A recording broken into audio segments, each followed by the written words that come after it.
ஷேய் விஷ்ணு பேசுகிறேன்.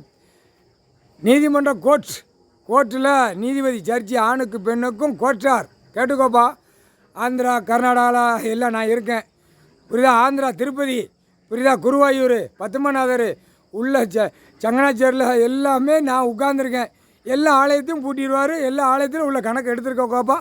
கேரளா எடுத்துக்கோப்பா நீதிமன்றத்தில் புரியுதா. தமிழ்நாடு எடுத்துக்கோ, டெல்லி டு தமிழ்நாடு, சென்னை மெட்ராஸ் உச்ச நீதிமன்றம், மதுரை உச்ச நீதிமன்றம் கேட்டுக்கோப்பா. உள்ள எது ஏலமெல்லாம் விடக்கூடாதுன்றார் நீதி அரசர் போட்டார். ஐயா ஏலம் விடக்கூடாது, ஏலம் எடுக்கக்கூடாது. ஏலம் விட்டானா கரெக்டாக அந்த நேரம் வரையில் உள்ள கணக்கு பாக்கியெல்லாம் தூக்கி உள்ளே கொண்டு போயிடுவார். எல்லாம் ஆசையில் இருக்கான், ரொம்ப ஆசையில் இருக்கான், ரொம்ப ஓடுதல் இருக்கான். அதே மாதிரி முதலமைச்சராக தமிழ்நாட்டில் எத்தனை அமைச்சர் இருந்தானோ எல்லா கணக்கும் செகண்டில் தூக்கிடுவார், விடமாட்டார். தமிழ்நாட்டில் எத்தனை அமைச்சர் இருந்தானோ 75 வருஷம் ஆண்டு காலம் கொடியை தூக்கணும்னு பூரா தூக்கிடுவார்.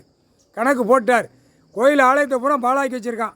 இவனாக ஒரு பெட்டியை அமைச்சு இவனாக இவ்வளோ இடத்த போட்டு விற்று இந்த பேப்பர் அடித்து விட்டுட்டான். அந்த பேப்பர் கணக்கு எடுக்காரு.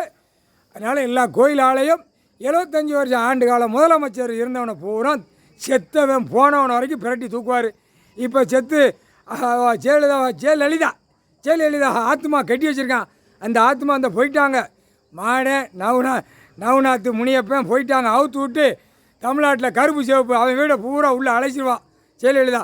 அடுத்தாப்பில் கருப்பு சிவப்பு வெளில கொடியை தூக்கிட்டு ஆட்டுதான்ல, சென்னை மெட்ராஸ்லேருந்து கன்னியாகுமரி வரைக்கும் அவனோட பூரா நெரிச்சிடுவான். இப்போ மந்திரியாக இருக்கிறவன் எம்எல்ஏ இருக்கிறவன நெரிச்சிடுவான். அவளை கொடியை தூக்கினவளே கொடியை தூக்கி அப்படியே நெறின்னு விட்டுட்டார்.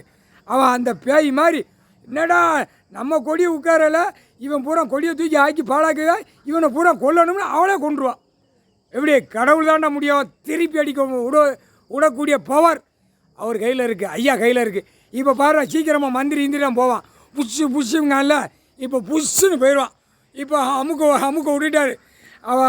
அவளை கொண்டு போய் ஆத்மாவை எங்கே கொண்டு போவாங்க? கருப்பு சேப்பு இருக்கான்ல அமைச்சர், அவன் வீட்டுக்கு.